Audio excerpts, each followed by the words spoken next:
you will use other people's definition of success in their life, which is customized for them, to define yourself, and you just be miserable and you end up feeling worthless. Hello, welcome. If you have the habit of comparing yourself to others, at the end of this video I am going to feel that. Do not feel bad if you have the habit of comparing yourself to other people, because guess what? A lot of us do it. Comparison starts when you put your self-worth on external factors, when that begins to define who you are and if you are even worth being a human being. When you put your self-worth on your self-worth, for those of you that don't understand Nigerian English, but when you put your self-worth on external factors, that is when comparison begins to steal your joy. No one excels in every part of their life, like their looks, their finance, their careers, their skills, their creativity, their health, their peace of mind, academics. Nobody excels at everything. And even if this can be accomplished, it takes time. It can never be at once. It will even take you years to be able to excel at several of these things and have it all. But then again, your sense of happiness should not be linked to others performing badly. Like, you do not appreciate what you are, what you have, what you are doing, unless you can look at other people that are doing worse than that, other people that are performing worse than that. Then that would be like a validation of, okay, I am doing well. If your sense of happiness is attached to others doing badly, in Nigeria we will say you are a winch. There's a difference between a winch and a witch. They are not the same thing. Like, you just want others to do badly, then you feel good about yourself. Don't be a winch. Do not be that. Do not attach your sense of happiness, of accomplishment, to how bad or how poorly other people are doing. When you do that, you are always struggling. You're looking at other people. Oh, he's getting ahead. Okay. And then you're trying. Life is not a race. Life is a process. But come to think of it, if you think life is a race, do you know where the end of that race is? Where does life end? Where does it end? 6 feet, I think. So if you're running towards the 6 feet there, and I don't think you want to run and get under there, so just... If you're doing those kind of things, your joy will be attached to other people's failure, and you can never be happy in what you have achieved, because guess what? There will always be someone better than you in any aspect of life that you think of. At least, even if you're the best, it will just be for a while. Then whatever, just a matter of time, someone is going to come up and break that record. So your sense of happiness shouldn't be, or contentment or fulfillment shouldn't be attached to other people. Now, you need to do this important exercise. You need to define what happiness is to you in different parts of your life. Think about it.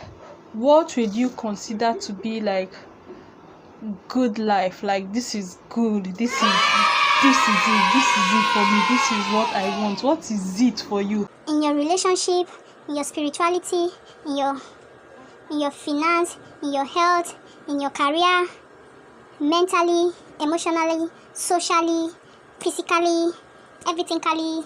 Just define what success is to you. What will make you happy? If you have in these different aspects of your life, you need to know, you need to define this. If you do not define this, another person's definition of success in those areas will be what you use for yourself. Let me give you an example. Let's say you know someone who is prominent, who is recognized socially, and you look at that person and feel bad. Whenever my community has something, they recognize him. Our school has something. When the alumni are doing this, they recognize this person. And we are the same age mate. And then you're feeling bad. But listen, this person's definition of success in his social life may really vary from yours. Now, if they make you the head of a committee, even in your street, I'm And this causes like a little bit more of your neighbors to know you, and one evening you decide to stroll out, and then someone like, chairman, good evening. Hi chairman. Hello chairman. You will now get irritated, and you hate the too much greeting is annoying you.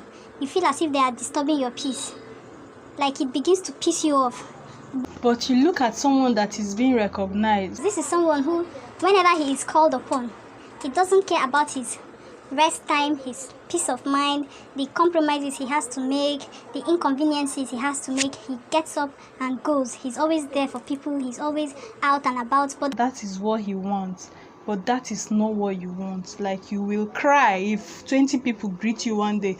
If they call you up from your sleep, you will choose for everything to scatter than for you to inconvenience yourself and start heading somewhere. You understand what I mean? If you do not define what success is to you in your social life, you will use that person that is a social creature's successful social life to compare to your own social life, whereas you do not even want the same thing. But you do not recognize this because you haven't even defined, you do not even know what success is to you in that area. Let's say you have a friend who is traveling all over the world, uploading pictures from different locations, from different hotels, and then you look at that person's pictures on social media and you compare that to your life and start feeling sad. When you were asked to leave your family and go for a seminar for 1 week, you wanted to die. All you wanted is to just come back to the comfort of your home and be with your loved ones. Like when you are with your loved ones, that is happiness to you.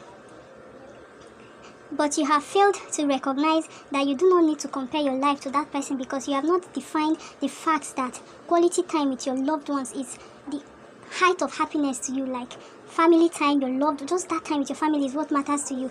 And this person wants his career to take him places. He wants to explore the world. That person is not having it all. The person is not telling you about the lonely times in the hotels. The person is not telling you about the compromises, the discomfort, and the challenges he has to go through. You just see the person's pictures and finished product, and you start feeling bad about your life, which is actually perfectly what you want. Define what is success and compare yourself to achieving those things from where you were before, and let people. Another point is to mind your business. Face your life, mind your business. Let people live their best life the way they see fit. Do not compare you to your life. See, the grass is not greener there. The grass is greener where it is watered. Face your grass, water it. Face your lane. Don't go running. It's okay to just get motivation and be like, wow, this person can do it. That means I can now. That means I can, I can. Let me try. I can. You compliment that person, you cheer that person on, you learn. Some other mistake that we'll make is when we compare people's highlights, people's finished product to our process. You're comparing their garden that is flourishing to your garden that you just started watering. And instead of focusing on your garden and watering it, you're wasting your time. When you're doing it, you're stopping your watering. You're looking over at that person's garden and you are angry. Look at this garden. Just look at my garden. Now you throw down your watering can, you destroy your tap out of anger, you say I not do again, right? You become disgruntled and actually just discourage yourself, and now you have a dry land, and then what? Calm down, stop, and start watering your garden. Stop looking at other people's garden. Those seconds you are spending looking over there, you're stopping what you're doing here. Mind your business. Focus on your life. Try to recognize your strength.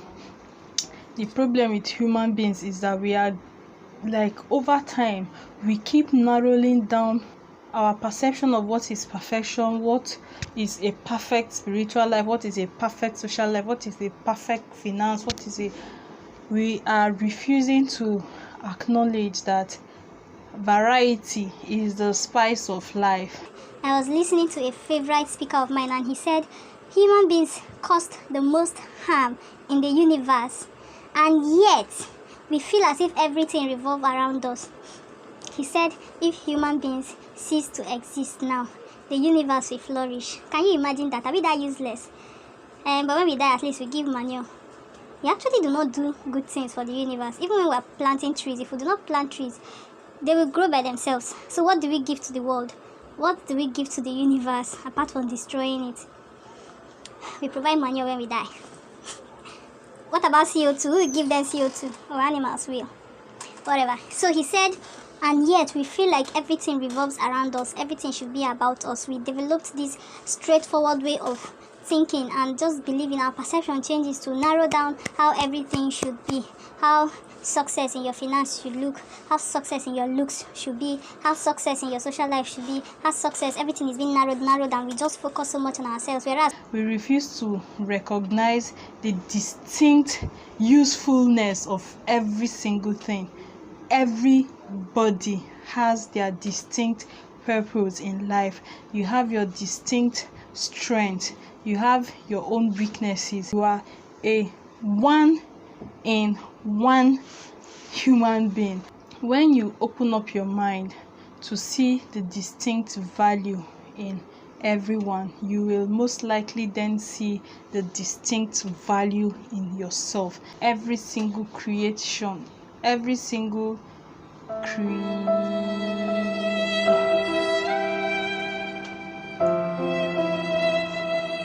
create what? Create animal. Every single word. Oh my God. In every person, not person, every creation, like every animal, every plant, everything that exists in the universe, when you see the distinct purpose of them and their usefulness, you tend to appreciate and cite when you see people's strength, you see it as that thing about them that they are blessed with, and then you can appreciate it and it will motivate you, and you can just compare yourself in a healthy way as a motivation, not a way to look down on yourself by comparing somebody's strength to your weakness. And because of that, you overlooked your own special blessings, your own special strength. Like you just slam them down and start grunting like my life is not as special as this person's life. Know what success, know what happiness is to you.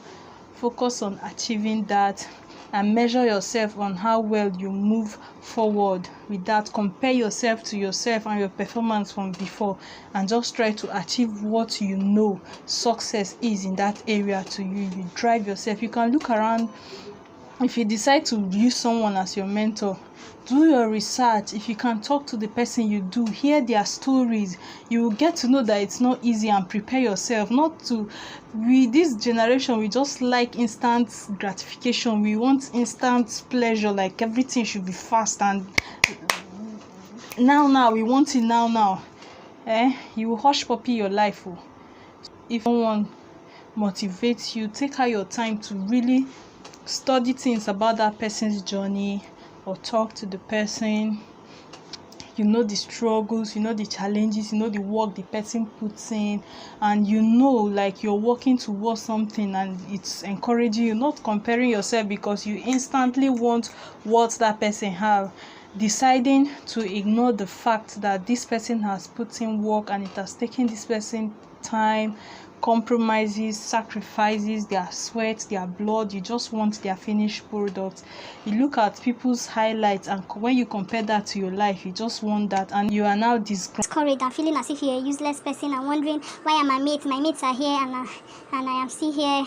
This person is doing so well. This person has an amazing life. I wish my life was like this. I wish I had this person's life. See, do not go about wishing for people's life. You know, like in movies, it might actually happen. Maybe you throw a coin somewhere and you will switch with that person. If you get to know what successful people do, sometimes you will sincerely be like, no, okay, I don't want. No, thank you, I don't want. If you know what people go through for what you see, both the good and the bad, you may just not be willing to go through that. Like, you will just choose your life and be okay. So do not wait until it is too late. Focus on your strengths. Compliment people on their strength. Appreciate. Learn to see the distinct strength in people, in everything, in every creation. Everything created by the creator is a creation, right? As if there's a create something I'm missing. But whatever. Just learn to see the beauty in everything so that you'll see the beauty in you. And now, learn to practice gratitude. Learn and acknowledge the blessings you have. Discover your strength. Be grateful for your strength.